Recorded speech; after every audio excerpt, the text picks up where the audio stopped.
महेश कंधे पर बैग टांगे गांव के पास वाले जंगली रास्ते से गुजर रहा था। उसके हाथ में एक चिट्ठी थी जिसको पढ़ते हुए वो अपने कदमों को आगे बढ़ा रहा था। एक चौराहे पर आकर वो रुका। यहां से कहां जाना है भाई? उसने चिट्ठी को पढ़ा। चौराहे पर पहुंचकर डाकघर जाने वाला रास्ता पकड़ लेना और उसी तरह आप डाकघर पहुंच जाएंगे। वाह, डाकघर वाले रास्ते पर आगे बढ़ना है, लेकिन डाकघर का रास्ता कौन सा है ये तो लिखा ही नहीं। तभी उसने देखा कि एक रास्ते पर एक बोर्ड लगा है जिस पर डाकघर का रास्ता बताया गया है। शुक्र है भगवान का, वो उसी रास्ते पर आगे बढ़ गया। तकरीबन 15 मिनट चलने के बाद उसे जंगल के बीच एक डाकघर नजर आया। लगता है यही है। डाकघर के बाहर एक आदमी खड़ा हुआ था। क्या आप ही नए डाक बाबू हैं? जी हाँ, सही पहचाना। मेरा नाम महेश है। मेरा यहाँ डाक बाबू के लिए पोस्ट किया गया है। ठीक है साहब, ये डाकघर है और मैं आपका शागिर्द राजू। अब आप अंदर जाइए, मैं सुबह आपका नाश्ता ले आऊंगा। अरे ऐसा कैसे हो सकता है? आप मेरे शागिर्द हैं, ये आपकी ड्यूटी है। आप मेरे साथ नहीं रहेंगे तो कौन रहेगा? वो मुझे पता है साहब, लेकिन मैं रात में यहाँ नहीं रुक सकता। चाहे आप मुझे नौकरी से निकलवा दीजिए। हाँ। ये बात सुनकर महेश को बहुत अजीब लगा। ये कहकर राजू वहां से चला गया। कमाल है, मेरा शागिर्द होने के बावजूद मेरी मर्जी के खिलाफ चला गया। चलो कोई बात नहीं, बुजुर्ग आदमी है, क्या ही बोलूं। ये कहकर वो डाकघर के अंदर चला गया। डाकघर अंदर से काफी पुराना लग रहा था, लेकिन उसमें सफाई अच्छे से हुई थी। एक शेल्फ था जिसमें कई किताबें रखी हुई थी और आसपास लगे शेल्फ में फाइल और चिट्ठियां रखी थी। अरे, ऐसा लगता है कि यहाँ कई दिनों से कोई डाक बाबू नहीं आया है। उसने एक किताब निकाली और बिस्तर पर लेटकर पढ़ने लगा। इस तरफ राजू अभी तेज तेज कदमों के साथ आगे बढ़ रहा था। मुझे जल्दी से निकल जाना चाहिए, वरना वो आ गया तो राम राम राम राम। तभी राजू को पीछे साइकिल की घंटी और सांसों की आवाज सुनाई देने लगी।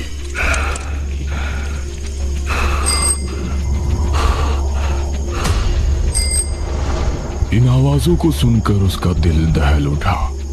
उसने पलटकर देखा तो उसकी आंखें खौफ से फट पड़ी।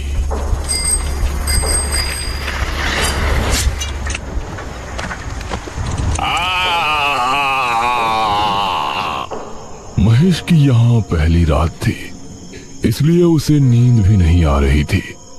करीब 12 बजे अचानक सियारों के रोने की आवाज आई और महेश चौंक गया। उसके हाथ से किताब छूटकर नीचे गिर गई। अरे, ये तो जंगल है, यहाँ तो ऐसी आवाजें आना आम बात है। मुझे इनकी आदत डालनी पड़ेगी। उसने किताब उठाई और फिर से पढ़ने लगा। तभी उसे कुत्तों के भौंकने की आवाज आई। अरे, अब इन्हें क्या हो गया भाई? वो उठा और उसने खिड़की बंद कर दी। फिर वापस आकर पलंग पर लेट गया। उसने किताब का अगला पन्ना पलटा। तभी उसे एक तेज सांस लेने की आवाज सुनाई दी।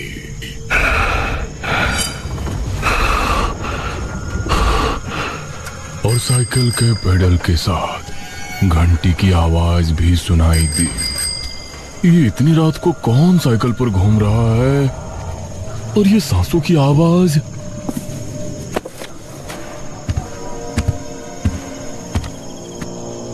महेश को अब बाहर जाकर देखने की हिम्मत नहीं हुई। जो डर उसने कुछ देर पहले राजू के चेहरे पर देखा था, वो अब अपने दिल में महसूस कर रहा था।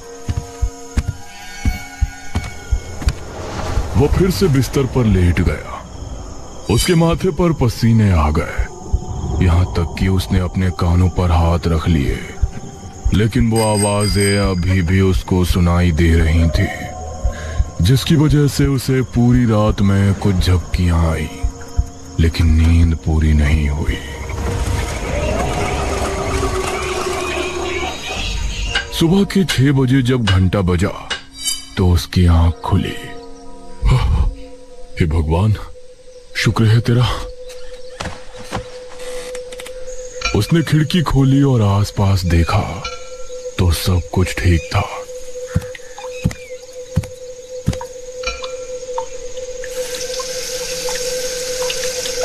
उसने अपना चेहरा धोया और डाकघर से बाहर निकला। इस राजू को अब तो आ जाना चाहिए था। चलो थोड़ा टहल कर देखता हूँ यहाँ आसपास क्या है। लगता है चाय भी किसी दुकान पर पीनी पड़ेगी। महेश टहलने निकल पड़ा। उसने पाया कि जंगल में साफ सुथराई का इंतजाम अच्छा नहीं है। वो टहलते हुए सड़क पर निकल आया और उसे एक चाय की टपरी नजर आई। जी नमस्ते भाई।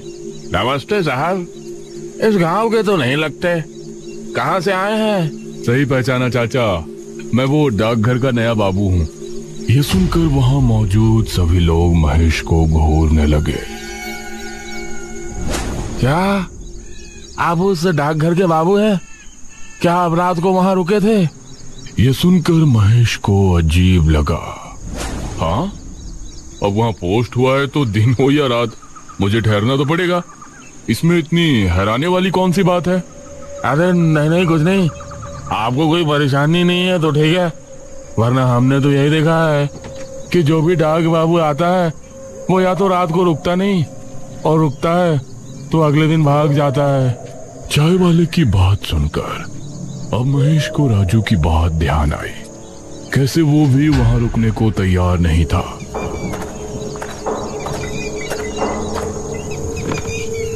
चाय वाले ने महेश को चाय का कुल्हड़ थमा दिया, लेकिन महेश उसके चेहरे पर डर के भाव साफ देख पा रहा था।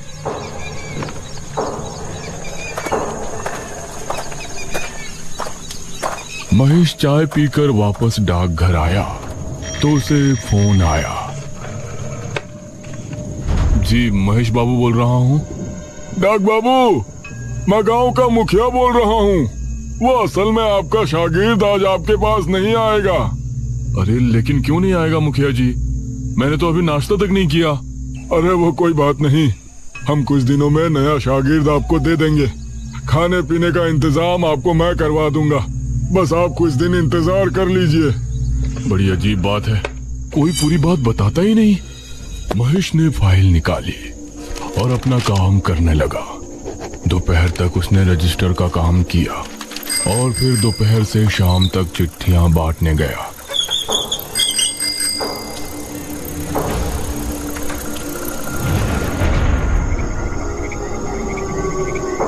रात के समय आज डाकघर को देखते हुए उसकी सांसें तेज हो रही थी।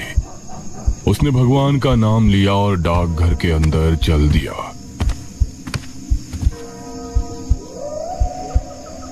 इसी गांव के एक घर में विपुल अपनी पत्नी निराजना के साथ बैठा था। ए जी, मुझे इस बार बम्बई घूमने जाना है। कई साल हो गए आप मुझे कहीं लेकर नहीं गए। अरे मेरी जान, पैसे तो आने दो, मैं तुमको बम्बई क्या विलायत भी ले जाऊंगा। बस बड़े आए विलायत ले जाने वाले। तभी उसके दरवाजे पर किसी ने दस्तक दी। कौन है भाई? बाहर से साइकिल की घंटी की आवाज आई और कोई बोला, डाक बाबू।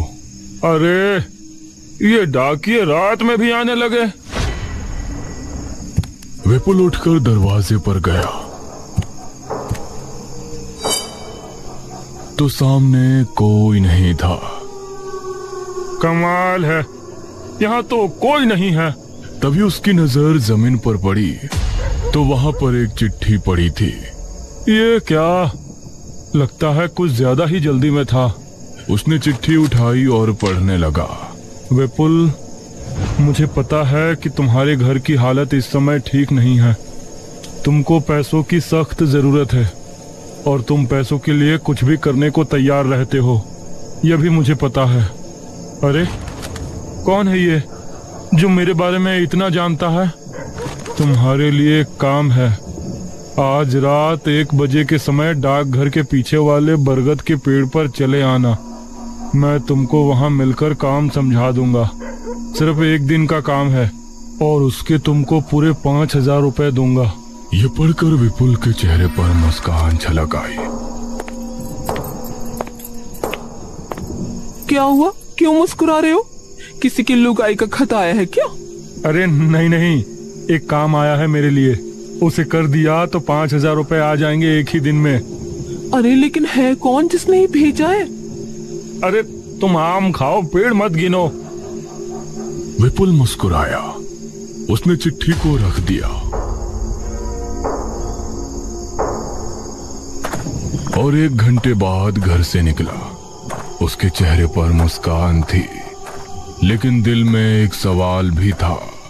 एक ही दिन में 5,000 मिलने वाले हैं तो जरूर कोई बड़ा काम ही होगा। ये कहते हुए वो आगे बढ़ रहा था और अभी जंगली रास्ते पर ही था, तभी उसको साइकिल की घंटी सुनाई दी, जिसे सुनकर वो रुक गया। कौन है? उसने पीछे मुड़कर देखा तो वहां कोई नहीं था। अब वो फिर से आगे बढ़ने लगा, लेकिन बार बार साइकिल की घंटी की आवाज उसे सुनाई दे रही थी। वो डर को काबू में रखते हुए बरगद के पेड़ के पास पहुंचा। अरे यहाँ तो कोई नहीं है, बरगद का पेड़ तो यही है। अरे कौन है भाई, क्या मेरा उल्लू बनाया है?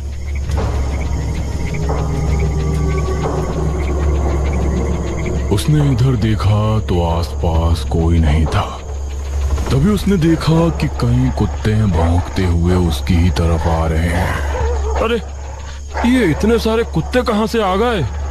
वो कुत्तों से डरकर भागा। कुत्ते उसका पीछा करने लगे। काफी देर भागने के बाद अचानक उसे साइकिल की घंटी सुनाई दी और उसके कदम रुक गए।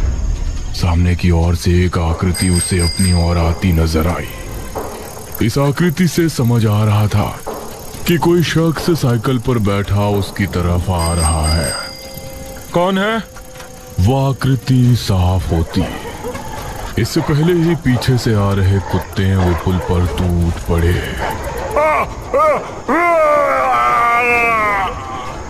और उसकी चीख जंगल में गूंज कर रह गई।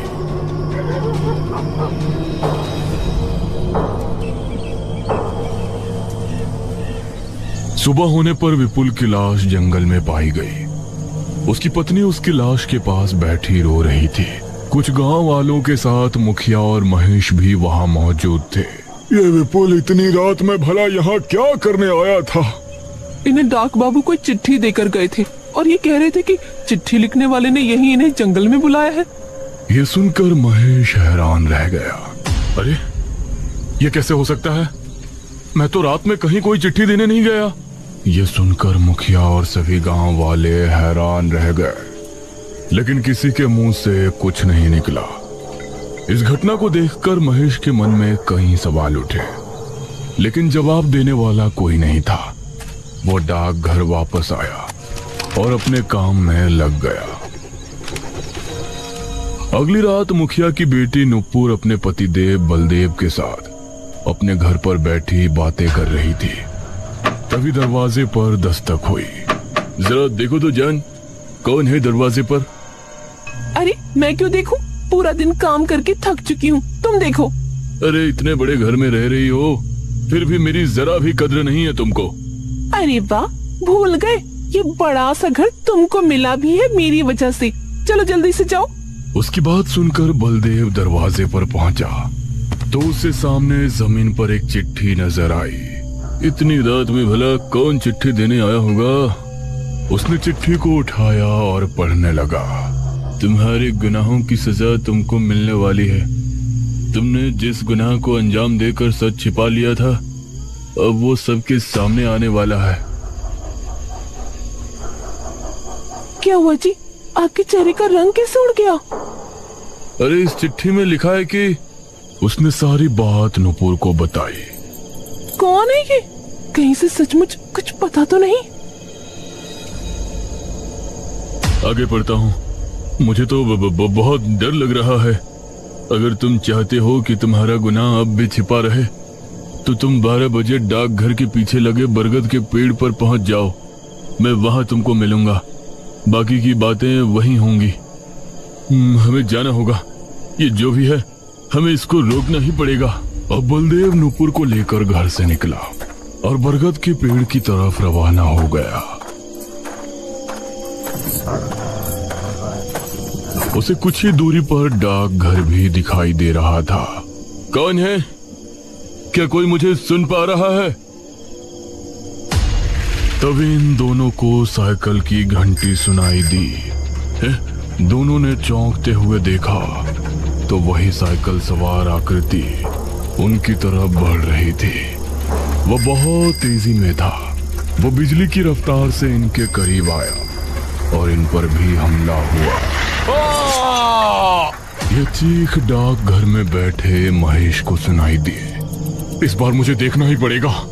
महेश जल्दी से उस जगह पहुंचा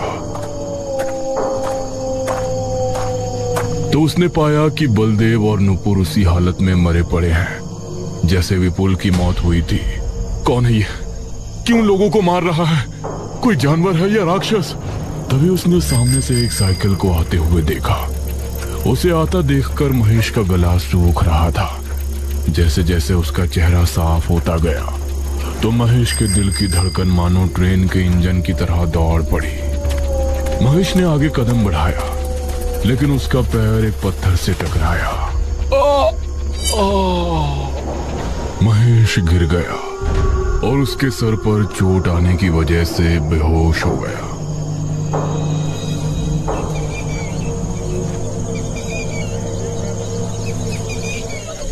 सुबह जब उसकी आंख खुली तो गांव के कुछ लोग और मुखिया भी वहां मौजूद था। मुखिया अपनी बेटी और दामाद की लाश के पास बैठा रो रहा था। आज गांव के लोगों का डर अपनी सीमा के बाहर नजर आ रहा था। ये सब क्या हो रहा है मुखिया जी? अब और 2 मौतें हो गई। मुखिया बस रोए जा रहा था। महेश ने पास ही पड़ी चिट्ठी उठाई जो इन दोनों को मिली थी। उसे पढ़कर महेश का दिमाग घूम गया। कौन हो सकता है जो मेरी जगह लोगों को चिट्ठी देकर यहाँ बुलाता है और उन्हें मार देता है? डाक बाबू, यह डाकघर ठीक नहीं है। आप भी ना जाने कैसे यहाँ टिके हुए हैं, वरना यहाँ जो भी आता है एक दिन में ही डर कर भाग जाता है। सच कहूं तो मैं भी भागने वाला था, लेकिन मुझे नौकरी की सख्त जरूरत है, वरना रातों को साइकिल की आवाजें, कुत्तों की भौंकने की आवाज और सियारों के गुर्राने की गरज, इन सबसे डर तो बहुत लगता है। क्या आपको भी वो आवाजें सुनाई देती हैं? हाँ, आप लोग मुझसे क्या छिपा रहे हैं? जब आप उन आवाजों के बारे में जानते हो तो कुछ और भी जानते ही होंगे। इस पर मुखिया ने जवाब दिया, हमारे गांव में गायत्री नाम की एक विधवा अपने बेटे आर्यन के साथ रहा करती थी। उस समय मैं मेरे घर का निर्माण करवा रहा था। वह वहां मेहनत मजदूरी करती थी, अपने बच्चे को पाला, उसे अच्छी तरह पढ़ाया लिखाया था। आर्यमान ने पढ़ लिख कर अपनी माँ का नाम रोशन किया और इस गांव का पहला डाक बाबू बना। लेकिन ना जाने एक दिन उसके साथ क्या हुआ, उसकी लाश जंगल में बुरी अवस्था में पाई गई, जैसे उसे किसी खूंखार जानवर ने नोच खाया हो। उसकी मौत देखकर उसकी माँ सुध-बुध खो बैठी थी। उसके बाद से जो भी डाक बाबू यहाँ आता है तो उसको साइकिल की घंटी सुनाई देती है और अजीब अजीब डरावनी आवाजें आती, और कोई भी डाक बाबू यहाँ एक दिन से ज्यादा नहीं ठहर पाया। यह सुनकर महेश की उत्सुकता और बढ़ गई और उसने तय किया कि आज रात वो पता करके ही रहेगा कि सच्चाई क्या है इस रहस्य साइकिल की घंटी का और कुत्तों के भौंकने का।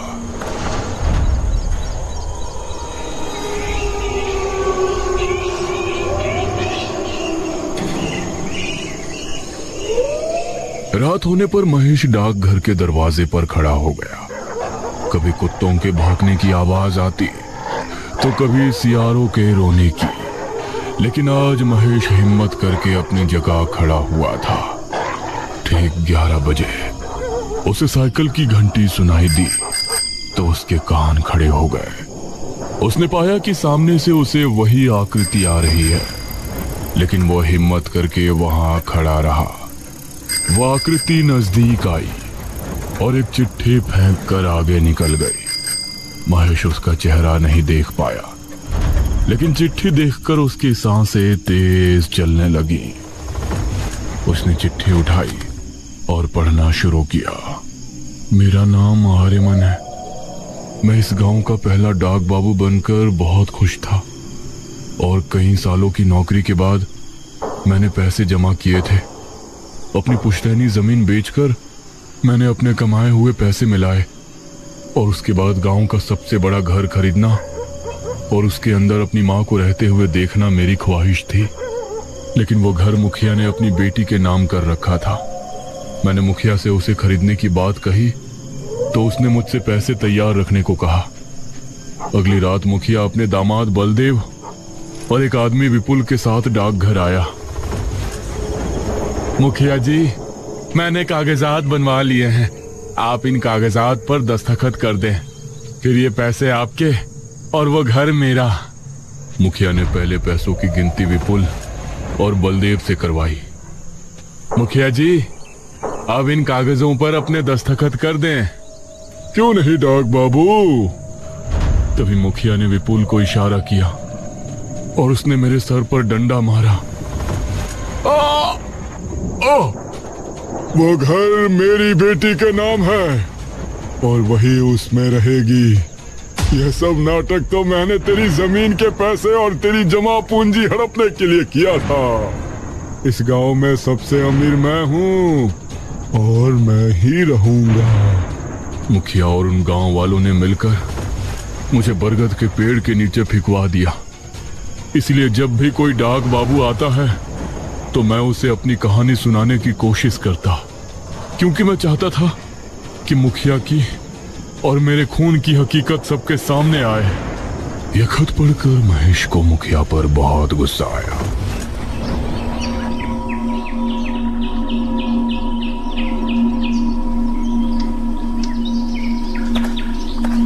वो अगली सुबह मुखिया के घर पहुंचा।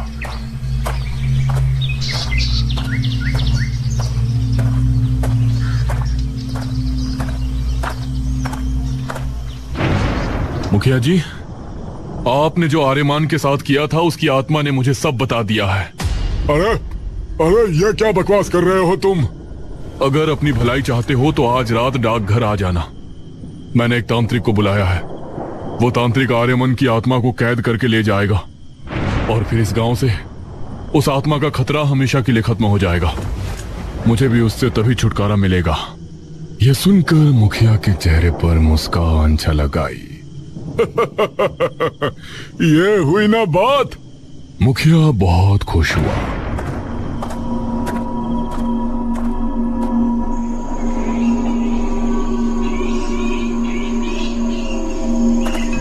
और रात होने पर वो डाकघर पहुंचा।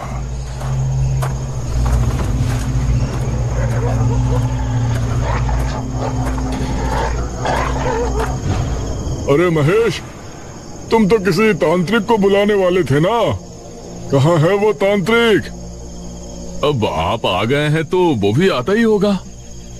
उसके इतना कहते ही साइकिल की घंटी की आवाज सुनाई दी।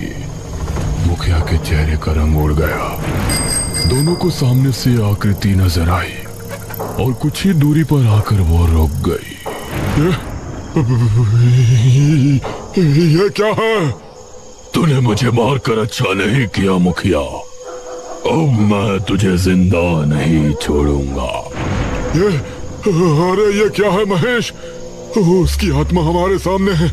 अरे जल्दी से तांत्रिक को बुलाकर इसे कैद कराओ। क्या तुम भी इससे मिल गए हो?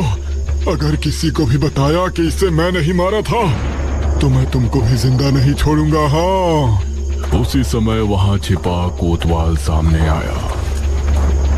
मुखिया जी, मैंने सब कुछ सुन लिया है। अब अपने आप को कानून के हवाले कर दो। कोतवाल को देखकर मुखिया हैरान रह गया और भागने लगा। तभी आर्यमन की आत्मा ने उसे हवा में उठाया अरे! और उसे बहुत ऊपर से ले जाकर छोड़ दिया।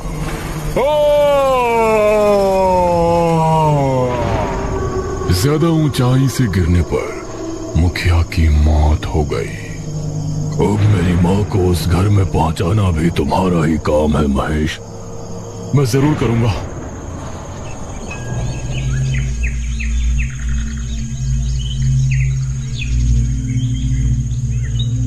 मुखिया की जुल्मी कहानी गांव के सामने आई।